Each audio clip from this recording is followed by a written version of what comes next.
Senhoras e senhores, sejam muito bem-vindos. Muito obrigado por contar aqui com vocês para mais esse episódio do podcast Pod Lei, podcast que traz o conhecimento nas suas mãos. Gostaríamos inicialmente de agradecer aos nossos patrocinadores, Pinheiro Neto Advocacia, direitonasmãos.com.br, e ainda lembrar do GEON, a nossa instituição filantrópica de adoção, uma instituição de combate ao câncer. E não esquecer do apoio da Mission Life, ok? Vamos agora, senhores, apresentar o nosso ilustríssimo convidado de hoje. Nosso convidado, ele é um cidadão com passagem por todo o país e passagem por Brasília, chefiando a Agência Nacional de Saúde Suplementar. O bate-papo hoje é com o advogado Rogério Scarabel, uma das maiores autoridades em direito de saúde do Brasil e uma de minhas referências pessoais em direito. E hoje nós vamos falar também sobre a saúde suplementar, ou seja, sobre planos de saúde. Afinal, estamos com Rogério Scarabel. Scarabel atua no setor de saúde desde 2004 e tem ampla experiência nos segmentos de saúde suplementar e saúde pública. Esteve à frente da ANS, Agência Nacional de Saúde Suplementar, de dezembro de 2019 a agosto de 2021, na condição de diretor-presidente, e como diretor de normas e habilitação dos produtos, DIPRO, no período de agosto de 2018 a agosto de 2021. Graduado em Direito pelo Centro Universitário Eurípides Soares da Rocha de Marília, Univem, em São Paulo. Possui especialização em Gestão Hospitalar e Organização da Saúde pela Universidade Federal do Ceará e em Responsabilidade Civil e Direito do Consumidor pela Universidade de Fortaleza. Atualmente, é advogado sócio no escritório Miglioli, Bianchi, Borrosino, Bellinati e Scarabel. Escritório que atua na área de direito empresarial, com ênfase na assessoria de empresas e profissionais na área da saúde. Então, hoje, estamos com o Rogério Scarabel. Meu amigo, por favor, boas-vindas aí ao nosso público. Olá, meu caro, olá a todos. Primeiro agradecer a gentileza do convite. Sempre uma honra estar contigo, sempre uma honra discutir e conversar sobre saúde suplementar, sobre a situação, e eu estou aqui à disposição para a gente bater um papo bem agradável, que espero que contribua pelo despertar de pensamentos de todos que nos assistem, todos que nos ouvem. Tenho certeza, meu amigo, que hoje o nosso podcast de hoje vai tirar dúvidas de muitas pessoas. E eu estou hoje com perguntas que as pessoas enviaram para nós discorrermos sobre elas, né? Espero ter sabedoria para responder. Com certeza você tem, com certeza você tem. A primeira pergunta, meu amigo Rogério, que eu tenho aqui, uma pergunta para a gente discorrer, que o pessoal faz, e é natural que eles tenham essa dúvida, o que é a saúde suplementar, qual a diferença entre saúde pública, saúde suplementar e saúde complementar? Boa pergunta, assim, é muito interessante, porque realmente existe uma incompreensão sobre saúde no país, né? Então, a saúde suplementar no Brasil, ele é uma particularidade, né? Não existe a saúde como no Brasil e no resto do mundo. Você tem algo similar nos Estados Unidos, em alguns outros países, na África do Sul, na Austrália, mas neste formato, do jeito que nós temos aqui, é bem uma situação particular do nosso país. Então, a saúde pública, a saúde no país, ela é uma saúde única, é uma saúde universal, integral e a todos. Né? Todos que pisam no nosso país têm direito a receber um tratamento de saúde. Então, a saúde suplementar ela é uma subdivisão da saúde pública, do SUS. Né? Então, essa subdivisão ela foi trazida na Constituição e na Lei Orgânica da Saúde para que aquilo que não é de exclusividade da União pudesse ser operacionalizado por empresas privadas. né? E daí nascem então os planos de saúde para fazer essa comercialização. Acho que algumas coisas que as pessoas não compreendem ou têm dificuldade de entender é que a saúde suplementar, ao contrário da saúde pública, ao contrário do SUS, ela tem uma base contratual, né? Ela é de adesão voluntária, inclusive nenhum plano de saúde pode negar a entrada de nenhuma pessoa, ou seja, não é permitida a seleção de risco, né? Então qualquer pessoa tem direito a contratar, mas é de adesão voluntária e ela tem uma base contratual, né? Então ela tem que ter um respeito contratual àquilo que está contratualizado, porque o contrato é que desenvolve todas as questões posteriores, o cálculo atuarial, a precificação do plano, tudo isso então advém de uma relação contratual. Então acho que essa é a diferença. E outro aspecto importante da saúde suplementar, que na verdade ela não veio para ser complementar, né? Porque talvez em algum momento, quando foi pensado, imaginava-se como existe em outros países, que você tivesse uma saúde básica, né? E que se você quisesse, você complementaria com dinheiro para ter outro tipo de acesso. Mas na verdade, como o sistema português. Como o sistema português, por exemplo, o colombiano também. Fez com que a saúde suplementar e a saúde pública elas sejam substituídas, né, ou substitutas uma da outra. Na verdade, então você passa não a falar de complementar, mas você passa a falar de suplementar mesmo, porque você acaba pagando por acesso. Na verdade, eu pago para ter mais acesso do que eu tenho já disponível no SUS, né? Então, essa para mim é a grande diferença de uma saúde para outra. Então, uma saúde, ela é tocada por instituições privadas, né? Todas elas são instituições privadas, e tem também por adesão ou as autogestões, né? Adesão não, desculpa, as autogestões, que pode ser de empresas públicas, né? Que fazem a gestão de uma saúde melhor, ou seja, antigamente ainda existe na verdade, caixas de assistência ou benefícios, né? Caixa de benefício que as empresas dão. Então a autogestão é exatamente isso, e ela também é regulada pela saúde suplementar, pela lei e pela Agência Nacional de Saúde Suplementar. As caixas de autogestão, elas foram as mães ou os pais dos planos de saúde, né? Por assim dizer, historicamente falando. Sim. Elas, se você observar, elas que são as verdadeiras cuidadoras, né? Porque ao contrário de uma empresa, que você tem um plano X hoje, e o ano que vem, se ele aumentar muito de preço por conta da utilização ou por algum outro motivo, e eu quiser mudar, eu mudo de plano de saúde. E a caixa você não consegue. E a autogestão não. Aquela pessoa que entra lá num concurso público, por exemplo, ela fica contigo pro resto da vida. Né? Então ali está o verdadeiro cuidado, ali está a essência, vamos dizer assim, da saúde, ou a essência do cuidar, né? Na minha opinião, a autogestão cumpre muito esse papel, né?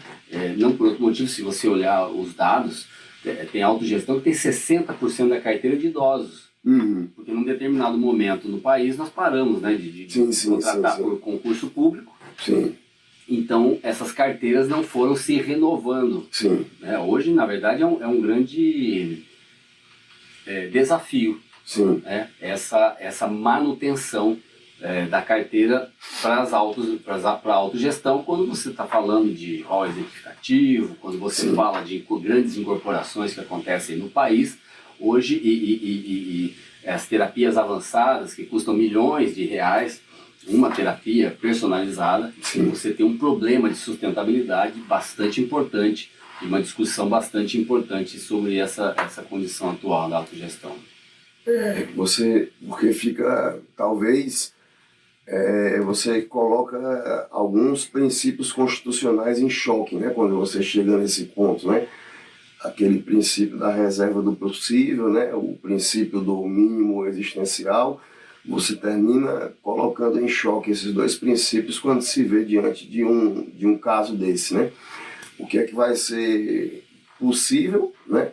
qual é a reserva do possível para aquele plano de saúde e qual é o mínimo existencial necessário para a pessoa poder sobreviver. Se o juiz vai dar o mínimo existencial necessário, que seria a concessão daquele tratamento, ou se ele vai se ater àquela reserva do possível para o plano se manter incólume para poder fornecer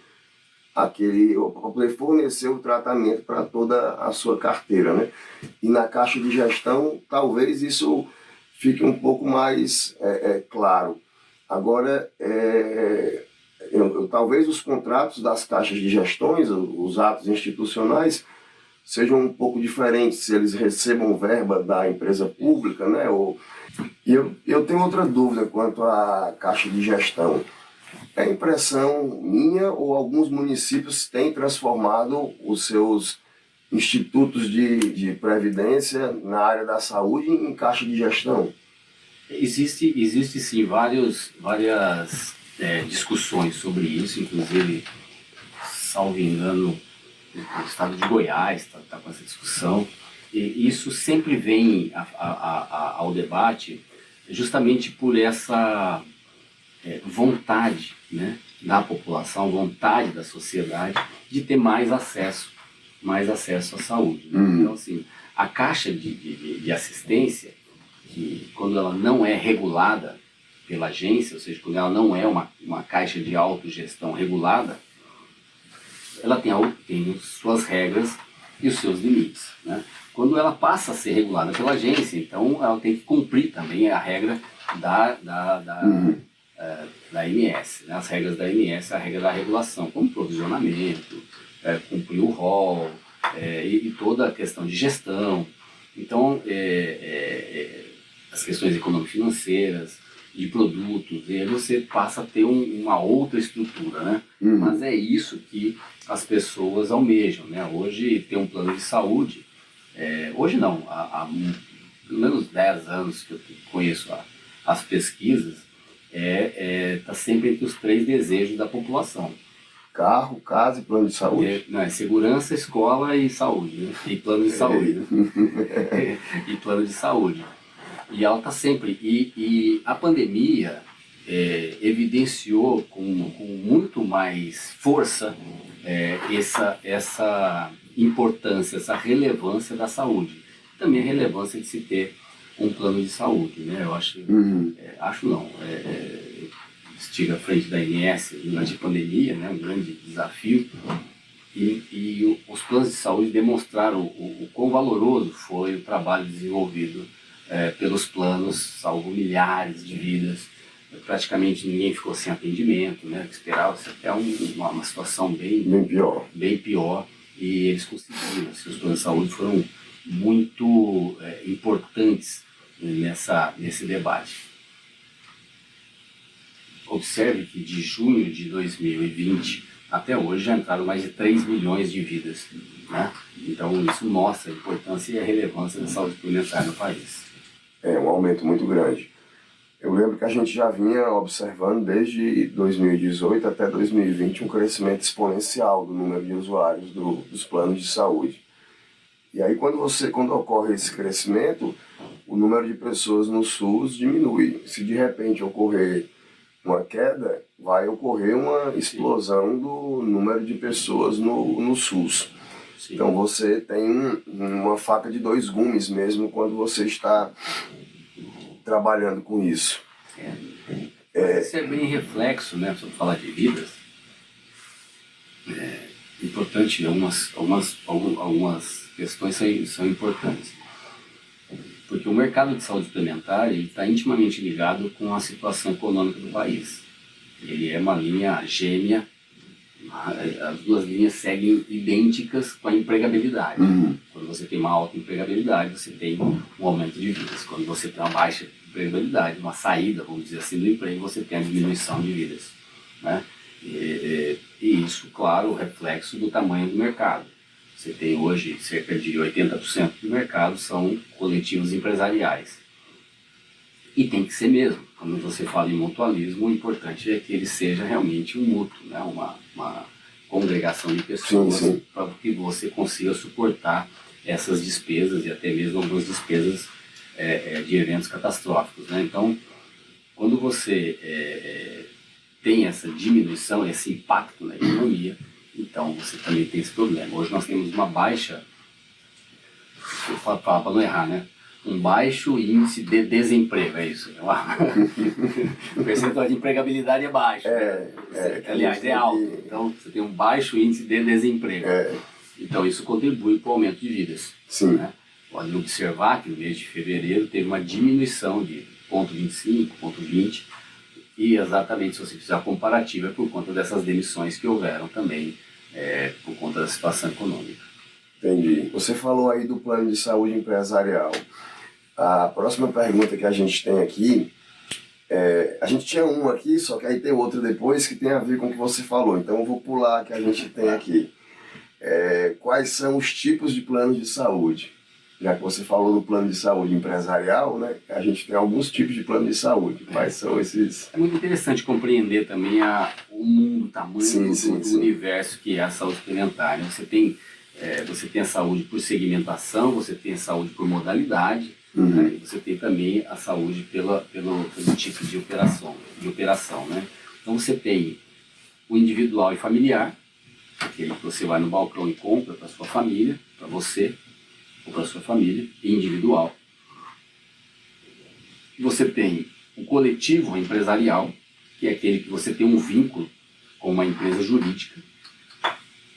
Você tem o plano de autogestão, que é esse que é vinculado a uma empresa que autogere o plano de saúde, ou seja, ele faz a gestão por RH ou por operação, por patrocínio, para a sua massa de servidores, de pessoas, operação de empregados. por patrocínio, não conheci isso aí. É o próprio plano que gere, sem a empresa precisar envolver o RH? Por exemplo, você tem, normalmente na autogestão, você tem um desconto em folha, um percentual, né?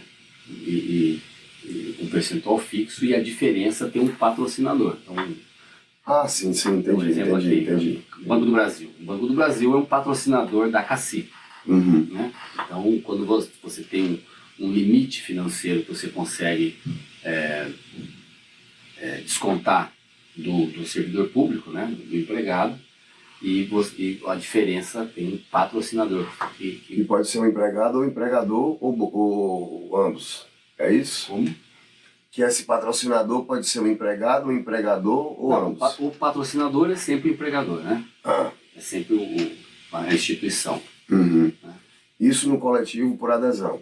Isso no coletivo da autogestão. No coletivo da autogestão. Tem os contratos por adesão, que é permitido, por exemplo, por ser administrado por uma administradora de benefício, que pode congregar dentro de um pool de pessoas, dentro de um grupo de pessoas de uma mesma classe, uma mesma categoria, de um mesmo conselho. Então, por exemplo, falar que acho que é o maior público é a advocacia, né? Então a OAB, a caixa da OAB, pode ter contratualizar através de uma administradora de benefício, um grupo reunindo seus advogados e ofertar. Então é uma adesão, uma adesão voluntária, uma adesão individual que eu, enquanto advogado, vou aderir a esse plano, e isso é gerido por uma administradora de benefício.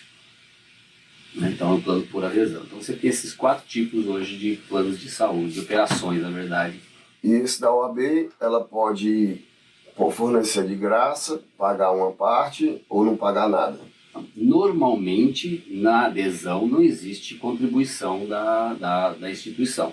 Ela simplesmente é responsável pela organização. Pela organização, exatamente. E no coletivo empresarial pode haver, sem o funcionário pagar nada, o funcionário pagando uma parte, ou o patrão pagando todo. Exatamente. Isso tem, inclusive, impacto quando você se aposenta, né? Se você não contribui para o plano, então, na minha empresa, eu posso conceder plano de saúde para os meus empregados, e eu sou o responsável, eu mesmo pago para todos os empregados. E pode também, como ele é um benefício, eu também posso decidir que eu vou pagar 40% do plano de saúde. Então eu posso reunir todos os empregados, pode ter muitas empresas, dependendo do porte, tem as suas associações de funcionários, né?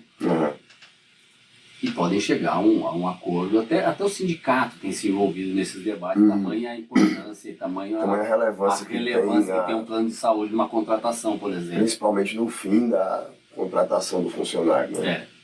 Então, e aí ele pode, por exemplo, dizer, olha, eu pago 40%, os 60% é por vocês podem escolher o plano que vocês quiserem, e aí tem todo tipo de negociação no mercado, né?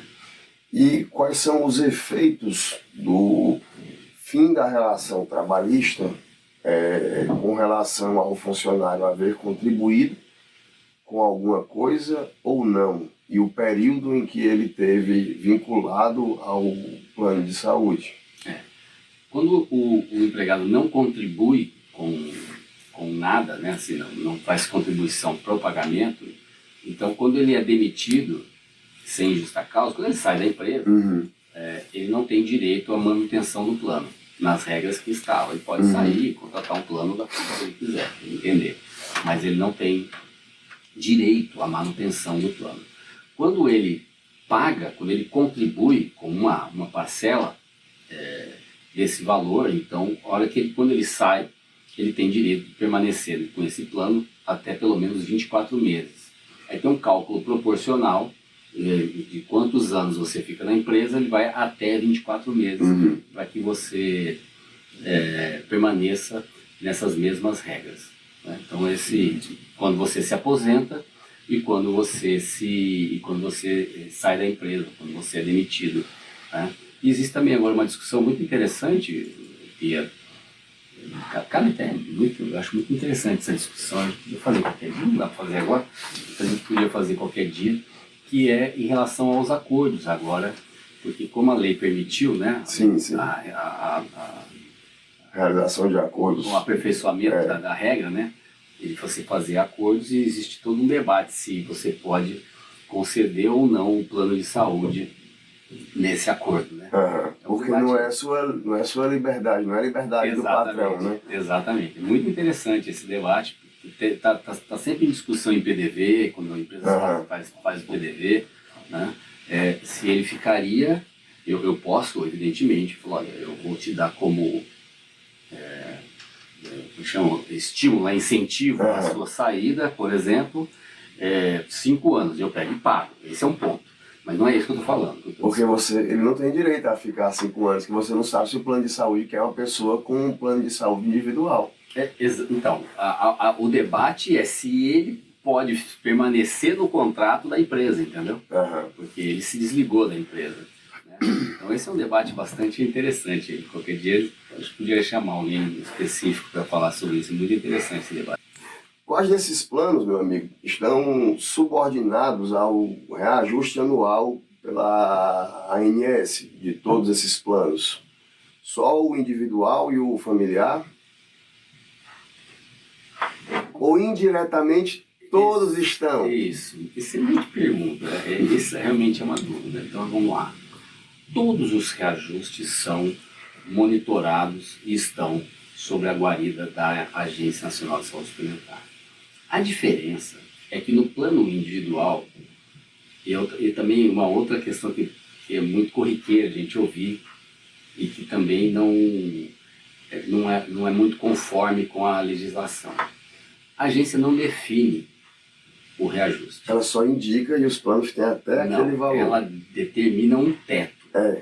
Certo? Então ela determina um teto. Então os planos podem praticar, e muitos praticam, valor menor, valores muito menores, tá? Então isto é o que verdadeiramente ocorre. Nos planos empresariais até 29 vidas, existe um pool, e esse pool é determinado pela média dos planos do mercado. Tá? Então você tem lá X planos na operadora, e essa média compõe a discussão, e todos receberão o mesmo valor pela média do mercado. E os planos empresariais acima de 30 vidas, eles também são regidos pela ANS. Os planos até 29, os contratos que esses planos têm com até 29 vidas. Exatamente. E os planos acima de 30 vidas, eles também são regulados pela agência. Então você tem lá que você precisa cumprir vários requisitos, né? Inclusive precisa ter a fórmula de como é que você vai cobrar, precisa ter clareza. No momento da renovação, 30 dias antes, você precisa encaminhar para o contratante todo o material descritivo, todo o cálculo realizado, todo o cálculo atuarial, e estar aberto a todo tipo de pergunta para que o contratante tenha clareza sobre qual será o reajuste. Então, tudo isso a agência regula, a agência, e tudo que tiver acima do que foi estabelecido e a empresa estiver, e o contratante estiver discorde com o debate de reajuste, ele pode fazer uma reclamação, um questionamento à agência, e isso vai ser apurado, tá? Então, assim, todos os contratos são regidos pela agência. A diferença é que no individual você tem um teto máximo para que isso seja feito. Perdão, bati aí. Não, sem problema, não tem problema não. Por que puxar mais para cá? Não, sem problema. No começo de 30 vidas você tem um percentual definido pela média, e acima de 30 vidas existe uma negociação com as empresas, né? Sim. E inclusive ele pode ser negativo, muitos reajustes são negativos. Ele pode ser zero, ou seja, simplesmente renova o contrato, como aconteceu muito também agora nesse período. Em 2021, 2022. Tem acontecido muito, né? A gente vê isso. E a autogestão tem as suas regras internas, que normalmente é colocado por essa disposição da convenção ou da assembleia, ou a discussão como é feito dentro da sua empresa, da sua instituição, no caso. Entendi. E é interessante esse caso que você disse, o Consul participa disso, né? Tem resolução do Consul determinando a forma de atualização, salvo engano, né? Ou pelo menos tinha.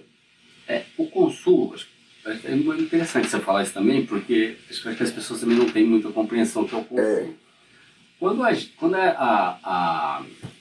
lei foi criada, ela é de 1998, sim, a Lei 9656 de 1998. A agência só vem a ser criada no ano 2000. É interessante. Então, entre 1998 e o ano 2000, as resoluções são do Consul, que é o Conselho de Saúde Suplementar, que é formado pelos ministros, né, pelos ministérios, né? Da Economia, antigamente era da Fazenda, da Economia, o Ministério da Saúde, a Casa Civil. Então tem todo lá um pool de ministros. Um pool de ministros, né? Um conselho, né? Um conselho de ministros que fazia essa resolução, né? Então muitas dessas regras, sim, elas nascem dessas resoluções do Consul, que quase, em sua maioria, datam de 98 até 2000. Né? Eu falei do Consul porque a gente tem uma ação em que uma empresa com menos de 29...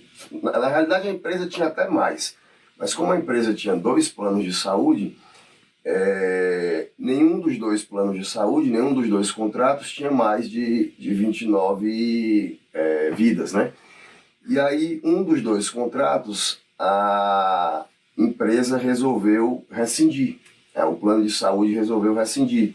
Por quê? Por excesso de utilização. Foi o que a gente identificou na época.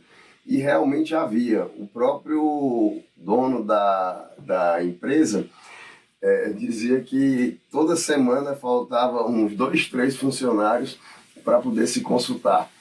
E na empresa e no plano de saúde não havia coparticipação, né? Era pagamento integral das consultas. E aí ele acabou resolvendo fazer um contrato com outro plano de saúde onde havia coparticipação, que era para ver se diminuía a sinistralidade e o absenteísmo, né? O absenteísmo funcional. Só que no caso havia uma funcionária que estava grávida. E havia sido contratado há pouco tempo esse plano de saúde. E ela não foi aceita no novo plano de saúde, que ele foi fazer a migração, e o plano de saúde anterior não queria ficar com ela como plano de saúde individual, pois disse que não comercializava plano de saúde individual. E aí a gente teve que entrar com uma ação na justiça. E aí a gente conseguiu fazer com que ela fizesse o parto pelo plano de saúde, e inclusive até que a criança tivesse 1 ano, fosse mantido o plano. Aí ela foi se resguardando financeiramente e acabou durante um tempo pagando 2 planos de saúde, e aí terminou saindo do outro plano, salvo engano. Mas atualmente você tem a facilidade maior por causa da portabilidade, né? Em 2018, uma norma de 2018... isso foi antes, foi anteriormente a isso. Passou. Esse é um debate que sempre aparecia, né? E, então, em 2019, nós colocamos, então, ampliamos a portabilidade para todos os planos de saúde. Até 2019, até junho de 2019, até a norma de 2018, ele só era permitido para os planos individuais, né? Então, e posterior a isso, nós fizemos para todo o mercado exatamente para cuidar de alguns casos isolados, como esse daí. Dessa forma em que pese, assim, claro que a gente fala aqui, aparecem 1000 possibilidades, mas é distante do fato concreto. Sim. Eu nem gosto de tratar sobre essas questões muito concretas, assim, mas as operadoras não podem não aceitar beneficiários, né? Não aceitar, como eu disse, você não pode ter seleção de risco. Você pode colocar, no caso, seria um agravo, né? Então, o CPT que a gente chama, o agravo, nessa condição, mas jamais não aceitar. Fica uma situação... É importante ter clareza quanto a isso. Fica uma situação muito complicada. Então, me diga uma coisa, Rogério, quando é que o reajuste anual de livre estipulação das partes? Não existe, então, essa situação hoje, segundo as resoluções da ANS? Não existe. Entre usuário e plano de saúde? Não existe. Os planos eles são livres para negociar. Principalmente os coletivos assim, de 30 vidas, eles são livres para negociar. Aliás, a negociação é que impera. Como eu disse, você tem... porque a gente acaba se impressionando com a exceção, né? Sim. A gente vê, o plano de determinado subiu 60%, mas isso não é uma regra de mercado. Entendi. Por algum motivo, por uma superutilização, ou por uma contratualização, N situações podem trazer um aumento no reajuste de um plano de um percentual tão elevado. Mas na média, eles sempre acabam acompanhando ali o percentual do individual, né? Se você olhar lá, inclusive até as pessoas desconhecem, né? Mas a ANS tem lá no seu site um painel dinâmico que mostra todos os reajustes que são concedidos no ano. Ele é atualizado constantemente e passa de todos os contratos, todos os reajustes. E você não vê lá nada com 60%, né? Então, assim, na média, né? Na média. Um contrato pode ter esse tipo de reajuste 25, 40, até 60, até mais, pode ocorrer, mas é uma particularidade daquele contrato. Né? Normalmente carteiras pequenas com um evento catastrófico muito grande, né? Então você acaba não protegendo essa carteira. Porque o plano não quer perder cliente, né? Mas você pode, exatamente, esse é o princípio básico. Mas na média ele é muito baixo, porque como eu disse, as negociações sempre são feitas, acima de 30 vidas, sempre são feitas, ou senão estão mudando de plano, né? A gente vê muita movimentação lateral, ou seja, trocando de plano e até downgrade, né? Porque plano de saúde é a última coisa que a gente deixa de pagar. Deixa de pagar. Inclusive tem surgido alguns planos bem novos, né? No mercado tem aparecido alguns planos novos com nomes assim bem modernos no mercado. Tenho percebido tem uma nova, baseado em tecnologia, baseado com produtos voltados a um gatekeeper, voltados com APS, ou seja, com uma inovação, não sei se pode falar desse jeito, mas assim, uma inovação na forma de cuidar, né? De estar próximo do cliente. A tecnologia ajuda muito. Sim, ajuda muito.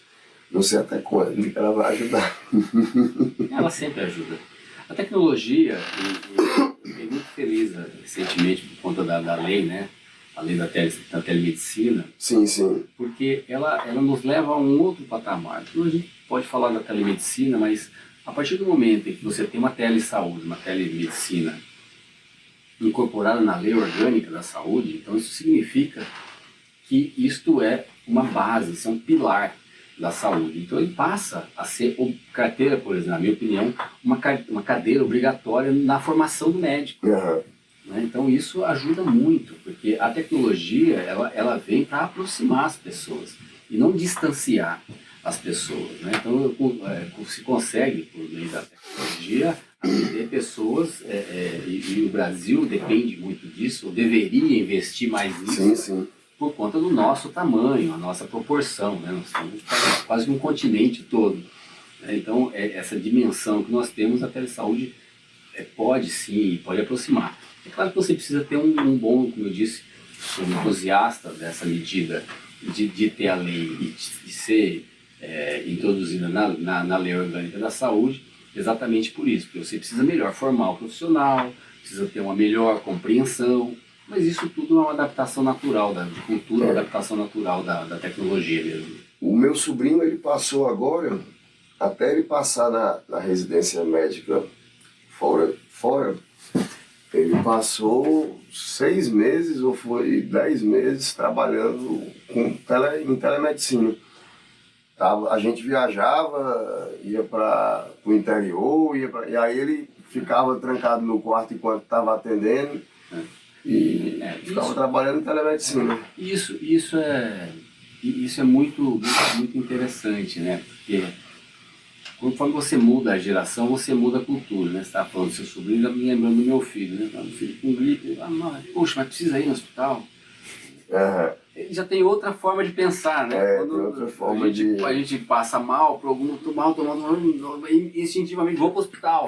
Instintivamente. Né? Essa geração não, ele fala, não, mas preciso ir, não dá, né? Poxa, não dá para resolver por aqui. Né? E tem vários planos de saúde. Então, essa transição você ainda vê, por exemplo, a telesaúde, a telemedicina, a teleorientação sendo um ponto incremental e não substitutivo.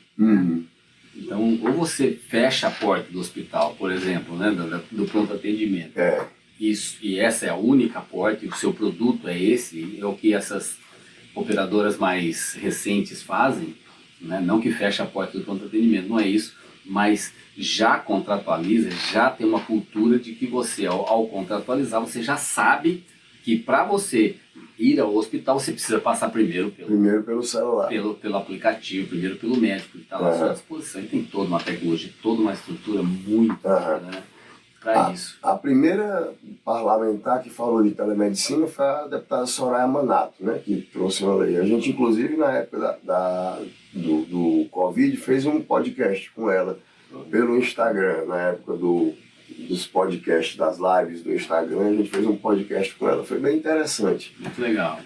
E a deputada Adriana Ventura, né, que é a autora desse projeto, da lei, assim, uma entusiasta, um grande conhecimento, realmente uma deputada atuante, sabe, preocupada em conhecer, em ouvir todo mundo, assim, eu achei assim, a condução do projeto muito bom, por outro motivo foi um excelente projeto, na minha opinião. Sim. Com todas as suas dificuldades naturais, né, porque um projeto nunca é pronto, né? Nunca é pronto, a vida é dinâmica, né? Mas foi um grande avanço. Sim, com certeza. É algo... E muitos jovens não sabem, né? Lá no meu prédio tem um jovem que é aluno de medicina, aliás, que é médico, recém-formado, E aí eu fui dar a dica para ele, dei o telefone do meu sobrinho, falei que ele estava trabalhando com telemedicina e ele não tinha se tocado disso. Aí ele foi conversar com meu sobrinho para poder pegar alguma dica de como é que ele tinha conseguido e tudo. Meu sobrinho falou que se não fosse a telemedicina ele não tinha conseguido estudar para a residência que ele passou em Harvard, né? Aí ele tinha que estar estudando direto. Aí se ele tivesse tendo que estar fazendo uma residência tradicional, o cara não tem tempo, né? Que a residência é algo que Interessante, né, fica bem pesado. Interessante. Eu tenho outra pergunta aqui, que é aquela pergunta do começo, que é uma pergunta bem bacana. A pergunta é o seguinte: a saúde particular faz parte da saúde suplementar? Ou seja, o médico que atende no consultório privado faz parte da saúde suplementar? Você tem três saúdes. Sobre esse ponto de vista, você tem três saúdes, né? Você tem a saúde do SUS, você tem a saúde suplementar, e você tem o privado, que eu acho que é o que está fazendo... E tem a complementar ainda, né? Que é o que está discutindo, está apresentando na pergunta, que é o pagamento do bolso. O pagamento do bolso. É o pagamento do bolso, é o que você faz, né? Então, não é a mesma coisa. Então, será que a gente tem 4 saúdes no Brasil? Você tem 3, né? A gente tem a complementar, né? Ainda. A complementar e a suplementar é basicamente a mesma coisa, né? Ela nunca vigorou verdadeiramente, né? Então, você só tem o sistema de saúde único, né? Eu vou te mostrar um local onde ela vigora. Vou te convidar para conhecer. Ela pode vigorar. Ela pode vigorar. Você vai mudar de opinião. Vou te mostrar um local onde ela vigora. Não, veja só. Ela pode vigorar através de acordos empresariais, né? Mas ela não é regulamentada. Eu estou dizendo. No privado, na discussão, você pode fazer isso de forma contratualizada, né? Então, por exemplo, poderia dessa forma de ser complementar, eu poderia, enquanto empresa, por exemplo, contratar um plano só hospitalar, concorda? Existe o plano só hospitalar. Então, para os meus empregados, é o hospitalar. Olha, tudo que é ambulatorial, você faz no SUS. Quando eu tenho um evento catastrófico, então você contrata o hospitalar. Mas esse tipo de saúde complementar vem sendo muito criticado. Assim, pelas pessoas do terceiro setor. As pessoas os entusiastas do terceiro setor, eles têm criticado muito hospitais que têm feito esse tipo de coisa, porque eles acham que não é correto o hospital pegar e, no mesmo ambiente geográfico, fazer os 2 atendimentos. Mas você já está no outro... É algo sociológico, um aspecto sociológico. É que você já está numa outra discussão. Você está na discussão das organizações sociais. Das organizações sociais. E das OCIPs. É uma outra substituição, tá? Então, a organização social, ela vem para substituir em parceria. Nem substituir, não. Ele é um fomento, é uma parceria com o Estado. Ele é a mão como se o Estado fosse. Né? Tipo um tomador de serviço. Não é um tomador de serviço. Porque um tomador de serviço, você teria que contratá-lo para. Então, quando você contrata para, é diferente de nós termos parceiros e fomentarmos juntos. Entendeu? Então, é diferente ter a mão do Estado lá, nesse momento. Então, sobre esse aspecto, ainda tem uma discussão muito grande se organizações sociais poderiam ou fazer não um contrato de gestão. ter um contrato de gestão e também atender plano de saúde, que inclusive teve decisões que não eram possíveis. Aí sobre o aspecto que você bem colocou, por N motivos, e discriminação e outros pontos importantes. Pois é exatamente isso que eles levantam. É a história da porta, né? Quando você tem uma instituição dupla porta, você sempre corre o risco de ter essa percepção. Inclusive a lei não permite, né, que você faça discriminação. Exatamente. Sob nenhum aspecto. E aí, por outro lado, você tem também a OCIP, que aí pode fazer os convênios, né? Aí ela, ao invés de entrar onde o Estado está, ela presta o serviço dentro dela, né? E recebe o subsídio estatal, né? Ao invés de fazer o contrato de gestão, né? Termina fazendo O CIP é o convênio. uma outra prática, particularmente eu acho que ela pode sim substituir em algo específico, né? Porque a OCIP ela é específica para aquilo, mas vejo com dificuldade, até de compreensão, uma OCIP, por exemplo, cuidar de um hospital todo, né? Como é feito através de uma organização social. Acho que para isso as organizações sociais são perfeitas, têm dado muito resultado. Nós temos aqui no próprio estado de Ceará uma das mais importantes do país, né? Então é um modelo vencedor no mundo todo, reconhecido pelo mundo todo. Eu acho bastante importante, né? Mas a OCIP não, a OCIP ela tem um fim específico, uma natureza diferente. Sim, sim. O terceiro setor ele é algo bem específico, bem... Porque assim, se a gente for discutir as formas, aí você realmente deve ter uns 300 tipos de saúde. Não, você tem o SEBAS, OCIP, OS, aí você... tem as IUPS, então aí você começa a expandir demais aí o mundo. Aí você vai para... Mas na regra, basicamente, você tem a saúde suplementar, que pode também... num projeto de complementar, mas não é. Você tem a saúde pública e você tem o dinheiro privado, o out of pocket, né? O pagamento. Sim. Então pronto, a pergunta tá respondida. Pronto. A gente tem outra pergunta aqui, Rogério. O atendimento pode ser negado por plano de saúde por atraso no pagamento?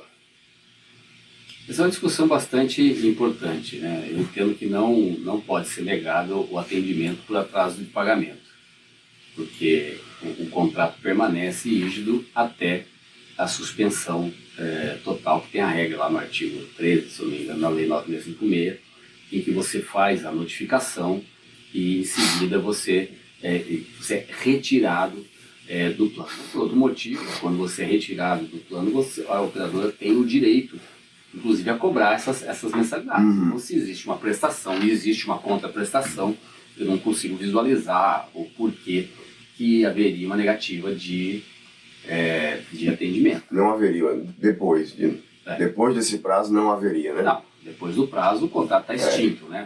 Houve o encerramento do contrato. Aí não se fala em negativo. Aí a discussão gira... Se fala em inexistência de contrato. Inexistência de vínculo, exatamente. Eu não vou pagar, não tenho como pagar por um procedimento não realizado. Isso é diferente de você ter que, como é que chama? De você negar atendimento. Teve até, isso, acho que em 2016, eu me lembro agora, tinha uma regra da ANS que proibiu, inclusive, porque o pessoal levava o boleto pago, lembra? Ele era negado, ele corria, pagava e levava o boleto pago. E aí as pessoas não podem exigir esse tipo de situação. Porque aí, primeiro que o boleto tem um tempo de compensação, né? Para começo de conversa. Mas porque... E depois, se o contrato já tivesse sido extinto, o boleto pago... Extinção é outra história. Aí você vai ter que iniciar outro contrato. Mas por atraso de pagamento, não se deve negar o atendimento. Então, enquanto não tiver feito a notificação do encerramento do contrato... Não se deve negar atendimento. São discussões de naturezas distintas. E aí a gente entra naquela questão. Quem mora em apartamento, o recebimento da notificação pelo porteiro vai ser considerado válido? Eu entendo que sim. Em que pese você ter a obrigatoriedade de notificar pessoalmente, né? Na verdade a lei diz inequivocamente. Inequivocamente. Não por outro motivo, todas as discussões, se você perceber, de 2018, né? De 2018 para cá, as resoluções em que tem a necessidade de comunicação já trouxe essa vida moderna. Por e-mail. Você notificar pelo WhatsApp, por e-mail. Inclusive já foi apreciado, no final do ano passado, a resolução de notificação. Até eu estava à frente na DIPO, na época que nós criamos, depois da pandemia, e acabou não sendo possível essa discussão. até para tirar a questão, por exemplo, do AR, né? Uhum. 3AR. Para você ter uma ideia do AR, é uma coisa muito interessante, às vezes a gente não se apercebe. Mas o ticket médio,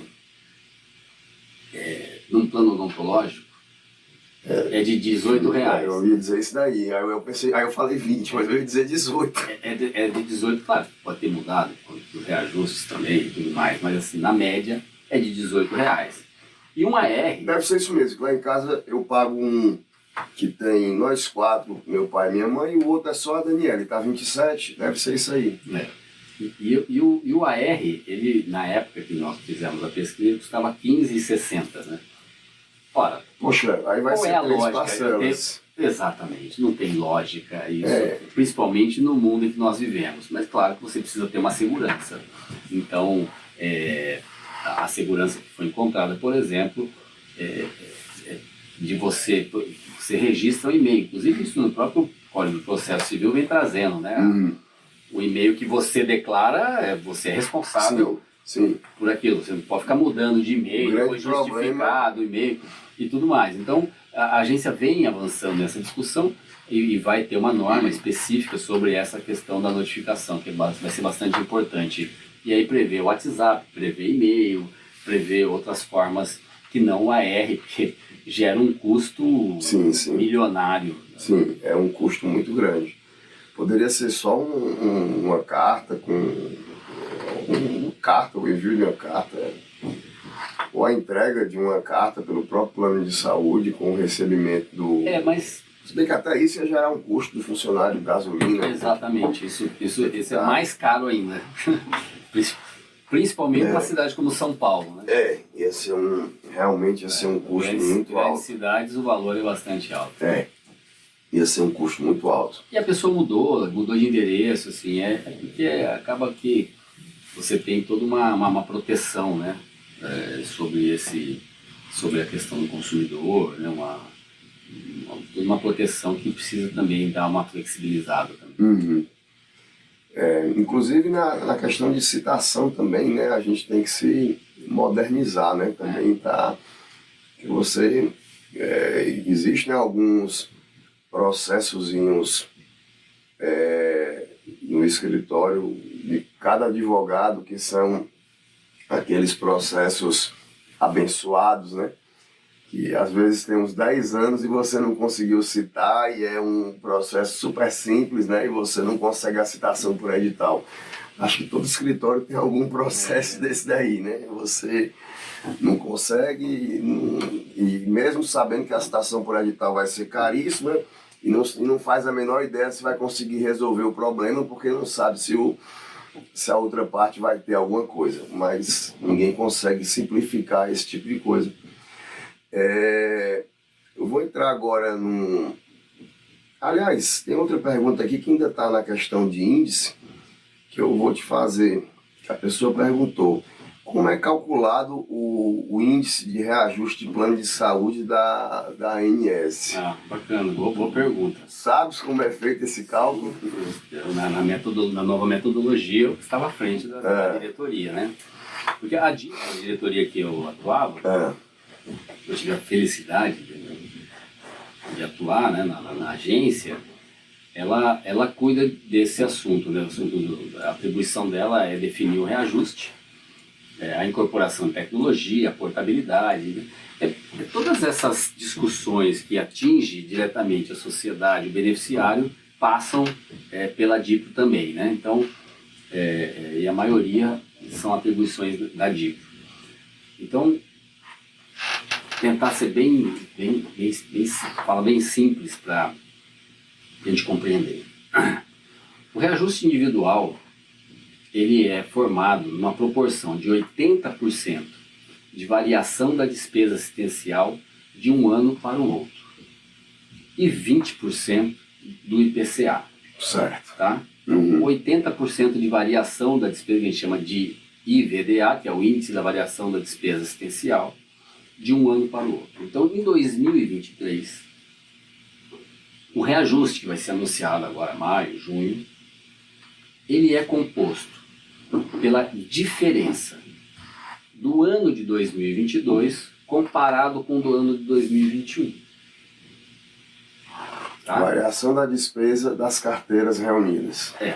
Da despesa do individual, de todo o mercado. 20% do IPCA.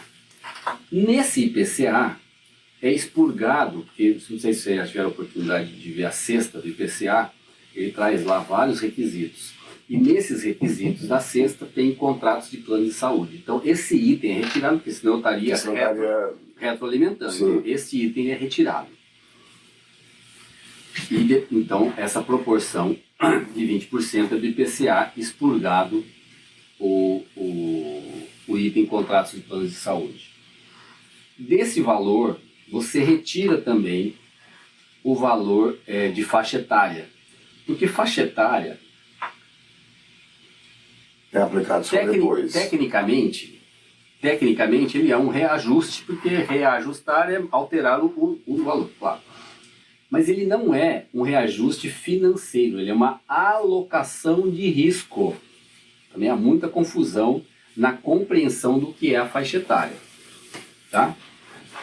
Mas a faixa etária, você já paga. Quando você tem um reajuste, você não tem um reajuste e o reajuste da faixa etária? Sim, sim. Então, se você já paga, eu não posso colocá-lo, porque ele também retroalimentaria, concorda? Sim. Então é retirado. E a agência entendeu por fazer um fator de ganho de eficiência, que é o FGE. Como é que ela fez isso? Ela criou uma tendência de mercado, ela analisou o mercado e definiu um ponto de tendência do mercado e disse para o mercado o seguinte: olha, quem está aqui, né, são 4 quartis, né? Quem está até 75% está fazendo parte desse cômputo, ou seja, vai ter ganho. Se você quiser ter ganho também, você precisa ser mais eficiente. Por que isso? Porque senão eu não preciso investir em eficiência, porque se você me dá essa água, ela custa R$1 e eu passo para você e falo, me dá R$1, isso não vai ganhar nada. Que trabalho? Não é ganhar, entenda. Eu não posso simplesmente repassar custo, porque aí eu não tenho gestão. Eu não preciso ter gestão, concorda? Uhum. É você quem vai pagar. Então eu não preciso ter gestão. Então esse fator ele evita que eu simplesmente repasse para o consumidor. Ou seja, para que eu também ganhe, aí sim, perdão de novo, para que eu ganhe, eu preciso ser mais eficiente do que eu sou. Uhum. Entendeu? Então a agência também calcula um percentual e desse valor ele é retirado. E a partir disso você tem o reajuste individual. Muito bom. Tá? Muito obrigado. De forma simples é essa. De forma simples é isso. Demais, muito obrigado. E essa metodologia, ela é tão inteligente, e aí vamos fazer uma outra discussão que as pessoas também não se apercebem. Se eu estou calculando a variação da despesa de um ano para o outro, você concorda que se eu gastar, eu vou pagar mais reajuste? Sim. Como é que eu faço para esse meu reajuste ser menor? Use com racionalidade. Usar com racionalidade não é deixar de procurar, não é você ter limite, não é você ter barreira, é você evitar o desnecessário. Foi o que ocorreu na empresa que eu te falei. Estava havendo um exagero na utilização dos planos de saúde, tanto que o dono da empresa percebeu o absenteísmo funcional. Exatamente. Então, com essa metodologia, você enquanto consumidor, você enquanto beneficiário, consegue visualizar claramente a utilização dele. Entendeu? Eu uso meu plano de saúde como quem usa um cartão de crédito. Eu uso com cuidado. Eu não vou o tempo todo para médico, não vou com cuidado. Mas como é um cálculo de coletivo, cálculo coletivo, o cálculo de todos da carteira, todo mundo precisaria ter essa consciência. E eu não estou dizendo aqui para criar barreiras de que você não use, absolutamente. Você tem o acesso, você precisa usar dentro da sua necessidade.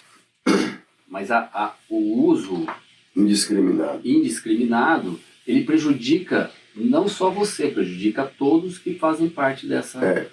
Principalmente aqui no nosso estado, onde talvez uns 70% da população que utiliza plano se utilize do mesmo plano, Será que é 70%? Ou uns 60%? Dá pra ver isso na sala de, Dá pra ver, na sala de situação lá na ANS. Dá pra ver. Que eu me lembro que quando eu vi em 2018, se não me engano, era por aí. 60 de um plano, 30 do outro, e o restante dividido entre as demais operações. Era mais ou menos o número que eu me lembrava de ter visto em 2018. Posso estar errado, mas eu acho que é mais ou menos isso. É mais ou menos o número que eu me lembro de ter visto. Outra pergunta que eu tenho aqui para você, meu amigo. A pessoa pergunta... Essa pergunta aqui ela é mais de hospital, né? Mas ela está fazendo, vamos perguntar. Né? Eu posso dizer que eu não sei, né? A gente pode dizer que não sabe. Eu tenho essa liberdade, né? Tem essa liberdade. Está perguntando se é permitido acompanhante durante internação. Eu acredito que é permitido acompanhante quando está no quarto, né? E quando está na enfermaria, aí... Não, sobre todos os aspectos é permitido acompanhante. Permitido acompanhante, né? Inclusive tem leis que já permitem, por exemplo, em uma enfermaria, vou dar um exemplo aqui, hipotético, com parturientes, em que uma parturiente pode escolher, inclusive, que o seu marido a acompanhe. Inclusive dormir na enfermaria. Que a acompanhe de forma geral, né? Já existe lei, inclusive, que prevê isso. E já foi demonstrado a importância do marido. Disso, do que você tá uma cuidadora, às vezes, a gente tem que entender, né? Por exemplo, quando eu me mudei para Fortaleza com minha família, nós não temos parentes, nós não tínhamos nada aqui. Então, se acomete uma doença ou acomete uma gravidez, e minha esposa... se fosse um quarto de enfermaria, aí para fazer o quê? Paga uma cuidadora, uma pessoa que ainda que tenha toda a qualidade. Não é a pessoa da família. Pessoas que não se sentem bem, né? Então a minha esposa, por exemplo, eu sempre a acompanho. Eu sei, acredito. Aliás, sua esposa é uma pessoa muito gente boa. E ela sempre me acompanha também, na verdade ela é quem cuida de mim. Obrigado, é muito gente boa mesmo. A outra pergunta aqui, essa pergunta aqui é muito legal. O plano de saúde deve fornecer medicamentos? Essa pergunta aqui é ótima. A gente precisa compreender qual a pergunta, tá? Então permita-me separar algumas coisas. Claro. A Lei 9656, quando ela veio, é importante, aquilo que eu falei há um pouco tempo atrás, assim, a vida é mais dinâmica do que a legislação, né? Bem mais. A vida sempre olha a legislação pelo espelho retrovisor. E isso é natural. Natural. Né? Então a lei, lá em 1998, quando ela vem a reboque, vamos dizer assim, de uma reforma sanitária do SUS, e tinha toda essa discussão. Já existia plano de saúde, porque o plano de saúde existe desde a década de 60, e ela vem regulamentando. Mas naquela época, você tinha um olhar completamente hospitalocêntrico. Né? Então a radiologia era dentro do hospital, a farmácia era dentro do hospital, o médico estava dentro do hospital. Todo mundo estava no hospital. Não é essa dinâmica que existe hoje. Então ela vem apenas com assistência hospitalar. Entendeu? Pode ver que a segmentação é ambulatorial e hospitalar. Com obstetrícia e sem obstetrícia. Entendeu? Exato. Olha como mudou a dinâmica. Então ela não trouxe assistência domiciliar. Ela não trouxe assistência domiciliar, que é um grande debate atual, muito interessante. Que a gente vai já... Bacana, eu adoro esse tema. Participo de muito debate sobre isso, estou escrevendo um parecer sobre isso, inclusive. E também não tem assistência farmacêutica. Inclusive, vamos lembrar que em 2012, a senadora Ana Amélia fez uma lei para os oncológicos orais, né? Se eu não me engano, o artigo 12, a linha C e G, alguma coisa assim, posso estar enganado, eu detesto falar número porque eu sou péssimo para isso. Ainda mais agora a agência resolveu mudar todos os números das resoluções, eu estou completamente perdido. Aí você fica indo para TUS, aí você volta para o RPE, as resoluções fica doido. Mudaram de número por conta do decreto 10.139 da consolidação das normas no Brasil, que é muito interessante. Então elas mudaram de número, foram consolidadas e tem novos números. E eu estou completamente perdido quanto a isso. Mas a essência é a mesma. Eu percebi que mudaram de número semana passada, quando eu estava fazendo um trabalho, e aí eu fui procurar as resoluções, cadê? Lá no nosso site, se você quiser, nós criamos lá todo um Depara. Você pode entrar no nosso site lá e tem lá... No Gov. Não, no nosso site, eu não estou mais na agência, no nosso site do escritório. Nosso escritório lá você tem nós criamos lá toda uma ajuda eu vou entrar, porque eu estou com um problema no Gov e não consegui nem atualizar meu Lattes ontem sem conseguir entrar no Gov, mandei uma reclamação. No Gov, mas no site da agência também tem tanto um painel BI que nós criamos dos atos normativos. Mas hoje, se você entrar no painel BI, ele te manda pro Gov. É mesmo? Tá mandando tudo pro Gov. Esse é o problema. Eu não sabia. Tá mandando tudo pro Gov. Mas vamos voltar pro assunto aqui, senão a gente se perde. É tanto assunto interessante que a gente vai voando.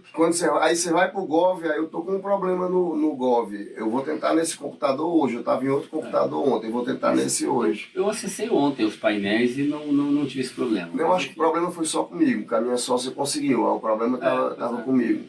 Mas enfim, então, quando vem o projeto da senadora Ana Amélia, ele cria uma excepcionalidade, que é a assistência farmacêutica domiciliar do medicamento oral. Uhum. Mas isto é uma excepcionalidade. Então, quando você faz uma pergunta, o plano de saúde é obrigado a custear medicamento? Sim, ele é obrigado a custear medicamento. Para todos que estão internados, isso sem nenhuma discriminação, ou seja, tudo aquilo que foi prescrito para o uso, vamos dizer assim, para o uso normal, e as tecnologias medicamentosas que estiverem no rol, tá? Então, é de cobertura obrigatória. Os medicamentos de uso domiciliar, os antineoplásicos e todos aqueles adjuvantes, ou seja, todos aqueles para os efeitos colaterais também são de cobertura obrigatória domiciliar, tá? Os demais medicamentos não são de cobertura obrigatória, os planos não cobrem, não precisa efetuar o pagamento. Entendi. Então os outros medicamentos que não sejam de terapia adjuvante e nem oncológica não precisam. Não tem cobertura. No entanto, alguns planos têm coberto, né, por mera liberalidade. Pronto, vamos lá de novo. Isso é fantástico, essa colocação sua.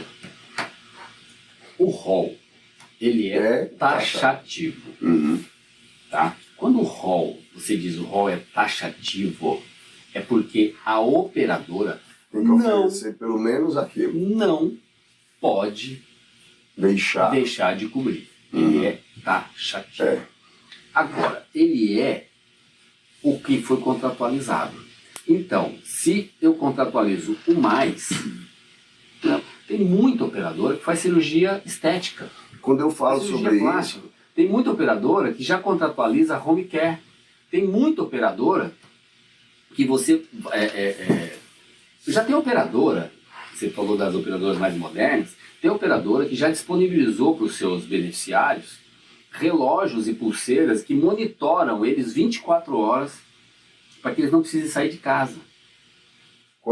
Isso já é um reflexo da pandemia. Né? Lembra que nossos idosos não podiam sair de casa, eram mais frágeis, eram mais vulneráveis, então já existia esse monitoramento pelo WhatsApp e agora já está fazendo monitoramento 24 horas. Isso daí também é uma decorrência de uma lei que falava sobre o autocuidado, né? Que falava para os planos falarem sobre o autocuidado, sobre fazerem propaganda a respeito da prevenção do câncer, incentivava a isso, salvo engano.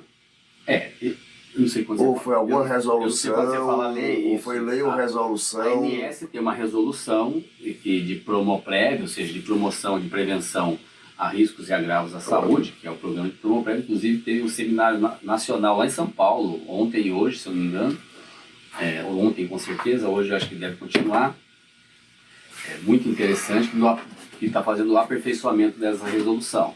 Aham. Então, você estimular a prevenção, isso está na lei também, e isso é uma medida de promoção que a agência, você pode olhar lá na RN 465, quando a gente fala das incorporações de tecnologia. A incorporação de tecnologia, ela tem obrigatoriamente uma premissa de promoção da saúde, tá? Até porque isso daí, os Estados Unidos provaram há muito tempo atrás que a prevenção é o meio mais barato de cura, né? De qualquer doença, né? É o meio mais barato de cura.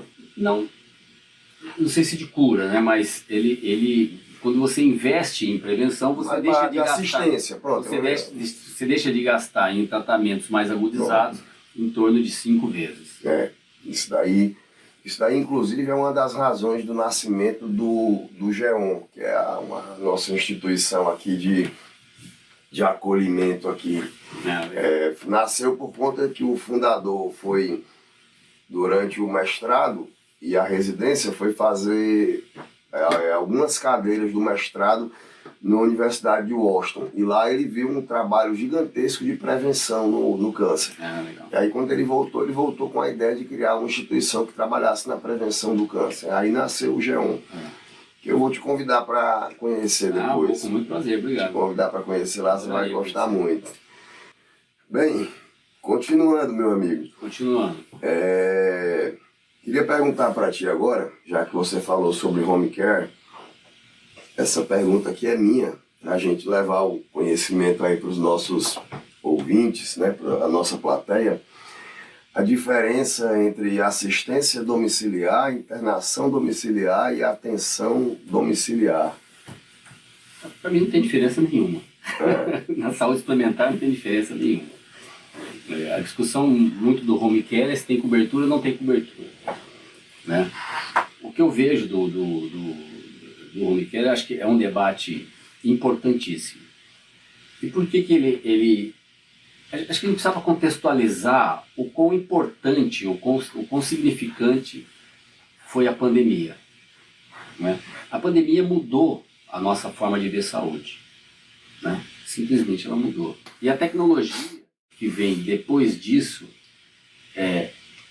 e também as situações que foram enfrentadas pelos órgãos públicos e pela dinâmica da doença, e pela dinâmica dos materiais, medicamentos, procedimentos, eles nos trouxeram a um outro nível de saúde. Então, o nível de saúde atual, na minha opinião, e é o que eu visualizo daqui para frente, é de você ser atendido onde você estiver.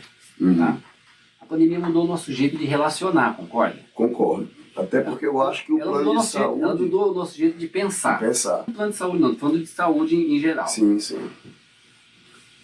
A maioria das pessoas, não vou dizer todos que não tem esse conhecimento, esse nível de conhecimento, mas a maioria dos estudos das indústrias farmacêuticas, dos laboratórios, ele é para procedimentos minimamente invasivos e para procedimentos orais. E os orais, como o próprio oncológico, você pode dispensá-los na residência. Então, assim, a gente deveria já estar olhando, nós deveríamos já estar discutindo, debatendo esse aperfeiçoamento legal, esse aperfeiçoamento regulatório. Para não fazer ambulatorialmente, né? Do atendimento, para que o atendimento fosse possibilitado de forma domiciliar.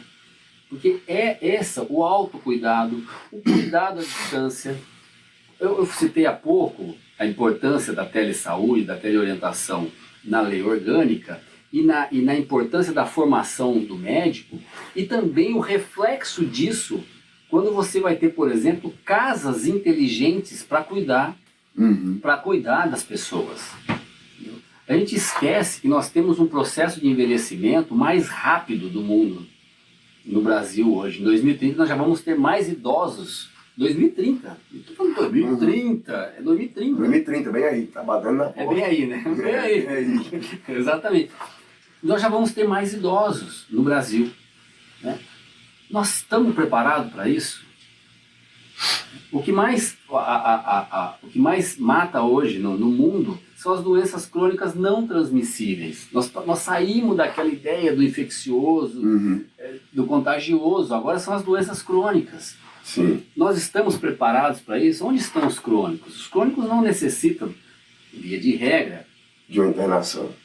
de um atendimento de altíssima tecnologia, entendeu? Mas a gente fica discutindo, porque nós temos no Brasil um mix epidemiológico muito grande e uma falta de cuidado muito profunda, né?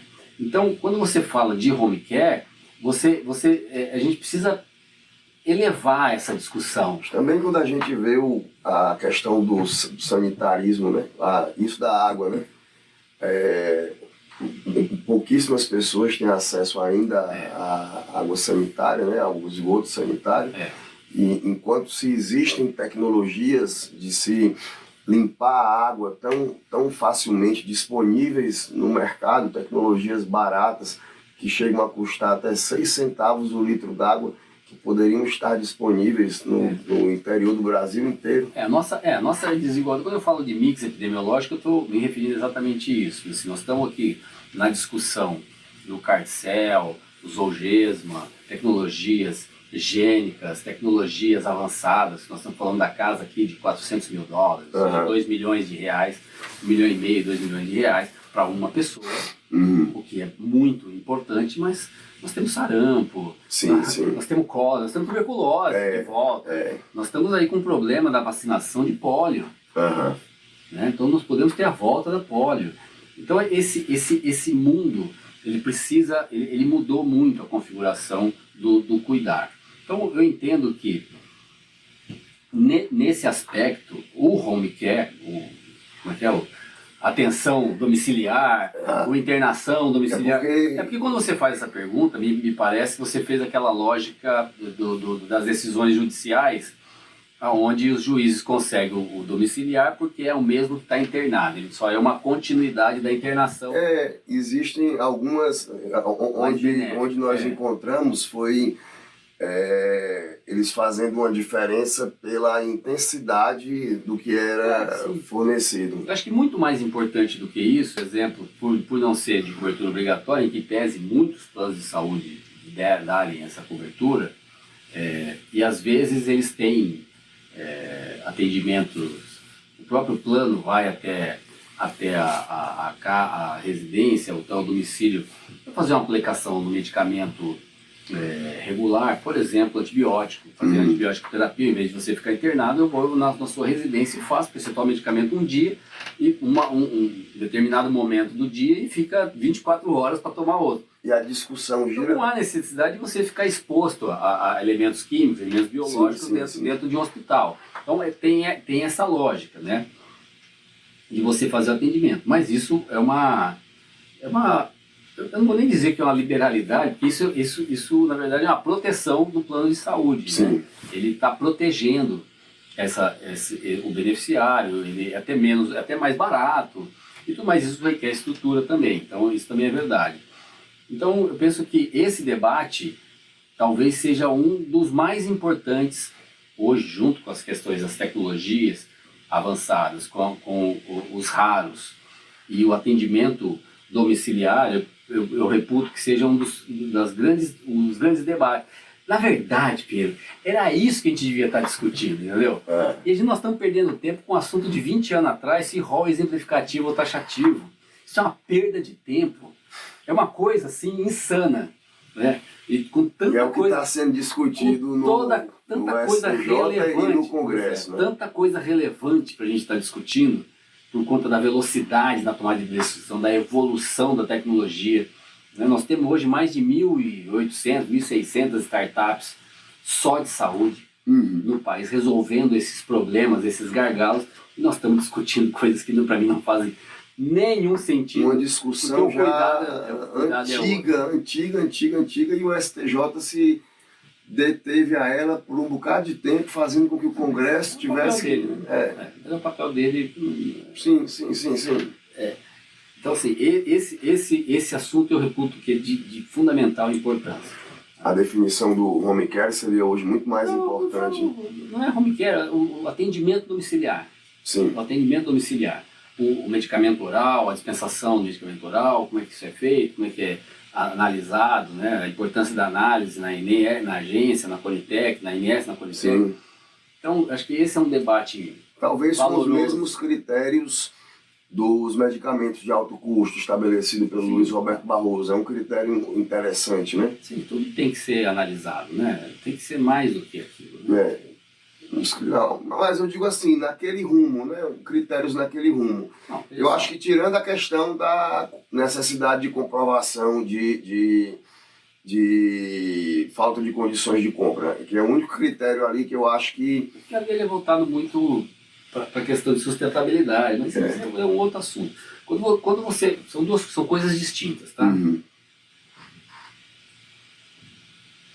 Analisar a tecnologia é de fundamental importância. Sim. O mundo inteiro faz isso, tá? Então, tirar essa oportunidade, essa possibilidade que nós temos no Brasil de fazer uma análise adequada, um processo, um rito adequado, como a ANS faz, como a Conitec também o faz, é retroceder pelo menos 20 anos, no mínimo. Tá? Então, assim, isso não faz nenhum sentido para mim. Principalmente quando nós estávamos há pouco tempo discutindo a eficácia de vacina, segurança da vacina, responsabilidade para a vacina, parece que nós esquecemos disso no minuto e dissemos, olha, pode trazer qualquer tecnologia que está valendo. Né? Porque então, assim, o parágrafo 13, o inciso 1 e 2 do artigo 10, né, da Lei 9656, eles deixaram um pouco aberto, né, demais aí muito aberto. Né, deixaram... Mas pelo menos é um critério. Né? Pelo menos é um critério. É um critério simplório, mas é um critério. Porque a lei não... você está falando dos artigos incorporados pela lei 14454. Sim, 14454. Só para não falar uma coisa, está falando... Não, é da 14454. Ela é uma lei jurídica, né? Sim. Ela não é uma lei de saúde. Né? Ela não foi debatida, não teve discussão técnica. Ela foi feita ali com um determinado objetivo ali jurídico. Então, ela não traz o que nós poderíamos, né? É isso que eu me... fico até preocupado, assim. Nós poderíamos estar avançando, nós poderíamos estar discutindo outros temas, né? Sim. E não usando o recurso para ir para trás. Né? Enfim, mas também está dentro de um contexto que é importante na nação. Melhora o debate. Eu acho que quando você tem uma medida dessa, você melhora o debate, concorda? Melhora o debate, eu acho que é um critério. Isso, sob o ponto de vista do Poder Judiciário, eu acho que qualifica muito o debate. Eu acho que traz à tona a importância que o Natjust, por exemplo, deve ter. Agora, em alguns estados, você encontra pouquíssimos pareceres. Mas... infelizmente, eu acho que eles têm sido pouco utilizados. Então, isso que eu ia falar. Você tem pouco parecer, mas você está demandando, né? Então, assim, isso é uma outra discussão de organização. Mas assim, se o objetivo é fazer o bem para a sociedade, se o objetivo é entregar o que é adequado para aquele autor, para aquele demandante judicial, que não encontrou resposta nos órgãos públicos e foi buscar a resposta no Poder Judiciário, então que seja com altíssimo rigor, né? E quem pode colaborar com esse debate é o Natjust, né? Então, assim, eu pelo menos vejo dessa forma e sou entusiasta do Natjust sobre esse aspecto. Sim, também. Também sou entusiasta. Aliás, eu fiz uma pesquisa de campo acadêmica na época que o Natjust estava nascendo. Aí a gente entrevistou todos os juízes das varas cíveis de Fortaleza, né, e alguns desembargadores. Fizemos uma pesquisa para tratar disso, sobre o Natjust. Legal. Podia fazer hoje, de novo, assim, era bom, essa pesquisa, porque agora está mais amadurecido, né? Eu acho que é bacana, mas é um bom... Seria para um doutorado. Um bom recorte. Sim, seria mas é um bom recorte. É um bom recorte. Seria assim. Meu amigo Rogério, eu vou dizer uma coisa. Hoje eu posso dizer que eu aprendi bastante. E na matéria de Direito de Saúde, né? Uma matéria que eu fiz meu mestrado, que eu gosto muito, que eu atuo bastante. Mas eu tinha certeza disso, né? Que eu convidando minha referência aí na área, uma pessoa que eu gosto bastante, que eu tenho como amigo. E tinha certeza de que seria uma aula e didática. Tinha certeza disso. Foi um prazer muito grande receber você aqui. Um prazer muito grande. Espero que você possa voltar mais vezes. Quando você quiser, eu estou à sua disposição. Fico muito feliz que você me veja dessa forma. Muitíssimo obrigado. Fico realmente feliz com isso. E eu estou à sua disposição. Se você achar que eu posso contribuir com esse assunto, com outros assuntos que você achar que poderia contribuir nesse debate e outros debates, eu estou à sua disposição. Tá certo. Obrigado mais uma vez pelo convite. Tá bom. Se for possível depois fazer uma mesa redonda, chamar outras pessoas aqui e a gente pegar e fazer. Muito obrigado, meu amigo, por ter vindo.